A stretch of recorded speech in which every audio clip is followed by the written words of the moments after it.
Nunca hubo una única y todopoderosa Inquisición, sino más bien instituciones independientes en España, Portugal e Italia.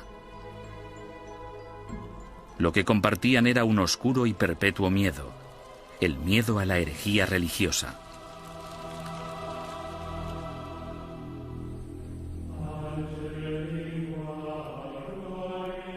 Año 1100 después de Cristo. El corazón de la Alta Edad Media. Una frágil alianza de reinos y provincias, conocida como el Sacro Imperio Romano, ocupa gran parte de lo que hoy conocemos como la Europa moderna. Tras la conversión del emperador Constantino al cristianismo y durante casi 800 años, la religión considerada antaño como una secta insurgente se convirtió en la única fe legal, penetrando en todos los niveles de la vida personal, social y política. El cristianismo latino europeo simbolizaba no solo la fuerza civilizadora en un mundo bárbaro, sino también la promesa de la salvación después de la muerte. El clero y los ciudadanos vivían temerosos del duro juicio de Dios. Con todo, seguía habiendo disidentes que se atrevían a desafiar la sagrada doctrina cristiana. La Iglesia tachó a estos rebeldes de pecadores o herejes. El estar equivocado en relación al dogma de la Iglesia no te hace hereje porque existen muchos dogmas religiosos. Lo que te convierte en hereje es que las autoridades eclesiásticas te informen de que no estás en lo cierto e insistir en tus convicciones ante esa autoridad. La palabra herejía proviene del latín airesis, que significa elección. Alrededor del siglo XII, herejía cobra un significado mucho más amenazante. Se convierte en un peligro mortal para la sociedad y para el hombre en una traición a Dios. Según el derecho civil, los criminales acusados de traición serán castigados con la muerte y sus bienes serán confiscados. ¿Qué otro motivo es necesario para que aquellos que ofendieron a Jesús, Hijo del Señor, sean expulsados de la comunión cristiana y privados de sus bienes? Papa Inocencio III. A pesar de la posición inamovible de la Iglesia en considerar esto un delito, los grupos de pensamiento libre siguieron emergiendo e insistiendo en interpretar a Dios a su manera. Entre dichos grupos se encontraban los valdenses, predicadores itinerantes que erraban por el sur de Francia y el norte de Italia viviendo en apostólica pobreza. El atractivo de los valdenses parece que fue su visión de un cristianismo simplificado, de la habilidad de todos para predicar si se poseía la inspiración del Espíritu, sin importar si se era clérigo o no. La Iglesia insistía que cualquiera que quisiera dedicarse a la predicación pública debía ser acreditado por el obispo de su diócesis. Cuando los valdenses se negaron a dejar de predicar, el Papa Lucio III emitió un edicto, conocido como Bula Papal, que tachaba el movimiento de hereje y excomulgaba a todos sus seguidores. La herejía se contemplaba como una amenaza a la comunidad cristiana.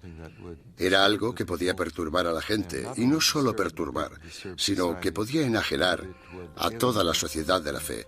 Por eso era tan importante luchar contra ella. Los valdenses fueron suaves en comparación con los herejes más radicales, los cátaros. Los cátaros veían su fe como la única verdadera y se mostraban completamente hostiles ante la Iglesia establecida, a la que consideraban perniciosa. Los cátaros llamaban a sus sacerdotes perfecti o buenos cristianos. Comprometidos con una vida de estricta abstinencia, los sacerdotes no podían mentir, blasfemar, comer carne ni mantener relaciones sexuales. Acusaban a la Iglesia organizada de abusar cada vez más de su poder clerical.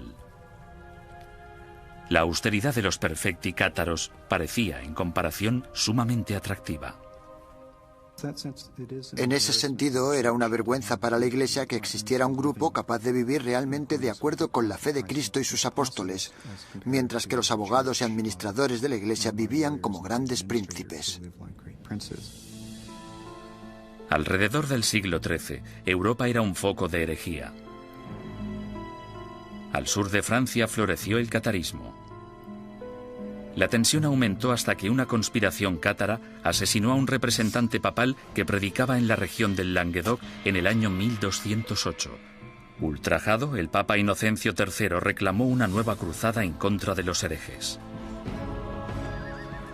Lo que hizo fue básicamente pedir a la nobleza del norte de Francia que se trasladara al sur del país y que convenciera a los nobles de la región, que no perseguían al movimiento cátaro, de que lo hicieran y que propiciaran las condiciones adecuadas para erradicar a los cátaros del mundo rural.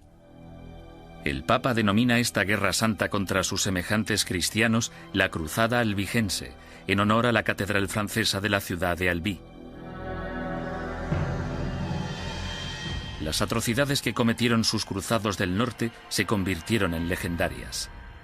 Los perfecti cátaros, fácilmente identificables por sus atuendos negros, eran asesinados en el acto.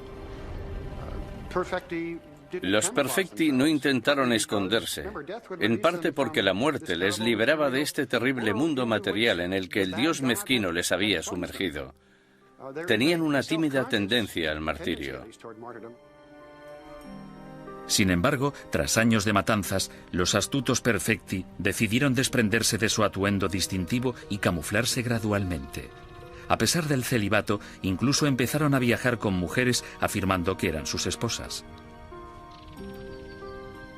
El Papa Inocencio III volvía a enfrentarse al mismo rompecabezas del principio. El objetivo de la Iglesia era esparcir la salvación y un hereje muerto solo era bueno para el diablo. El pontífice en apuros consideró el sistema judicial del momento. El procedimiento habitual, el acusatorio, forzaba a la parte injuriada a hacer una acusación pública. Si la parte acusadora no conseguía probar su caso, entonces ésta era castigada del mismo modo en que habrían castigado al acusado. Este proceso hacía que incluso los que tenían una queja real se mostraran reacios a presentar una acusación. Inocencio III se dio cuenta de que esas reglas no servirían para su objetivo a largo plazo. En el año 1215, el Papa congregó a todos los líderes cristianos en el Cuarto Concilio de Letrán, celebrado en Roma. Inocencio utilizó el encuentro para anunciar sus nuevas normas para la persecución de herejes y clérigos descarriados. La Santa Inquisición había nacido.